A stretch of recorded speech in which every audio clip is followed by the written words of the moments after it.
with Vandenberg than you would have with Stanzi. In what regard?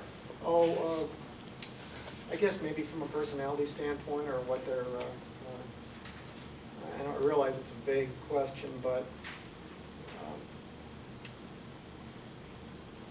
I think I just asked it as well as I can. Okay. Well, if you're asking from a play calling standpoint, that's why I'm trying to get you to be a little bit more specific. Then, the system has some flexibility to use the different talents that guys have, obviously within it, and that's why we've been able to, perform, win 11 games with Brad Banks, come back the next year and win 11 games with Nathan Chandler, two totally different body types and athletes. So, I think certainly we have, that flexibility within our system, and try to use, what you're always trying to do with quarterbacks is try to figure out what they do best, and make sure you're calling those kinds of plays that allows them to be successful. So there are going to be some years where, a guy throws that 15-yard comeback, great, and you're throwing it all the time. Other years, the next guy up might not throw that as well, but he throws, a 12-yard in better, or whatever it may be, a corner ball better.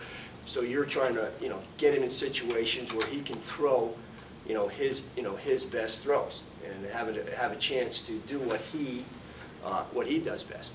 And included with that would be what he sees best on the field as well.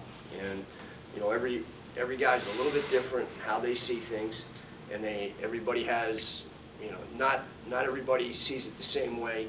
So you don't always give them the same plays. If they're struggling with certain reads, you'll spend so much time trying to straighten those things out, and progressively teach it to them, and maybe go back and try to teach it again to them, especially if you feel that pattern can be important to what you're doing offensively. But if for whatever reason they're not feeling it, seeing it, or being able to execute it, then you need to take that out of there and go on to whatever else it might be. Personality-wise, we don't. I don't know if that's something that you manage it a little bit. Some guys you can coach harder than other guys, but most of our guys are pretty thick-skinned that we've had here, and that's never been never been an issue. And the key thing is you play that position. You can't let them see you sweat, and you've got to be poised and composed at all times, no matter what's going on. And you've got to be able to coach some of the guys that might get a little rattled, especially the younger freshmen, sophomores that haven't played, and make sure you get them through some of those tough times too. So I think James is kind of getting to that point where, let's just say, one of the other skill guys, whether it be a running back or tight end or wide receiver, were to make a mistake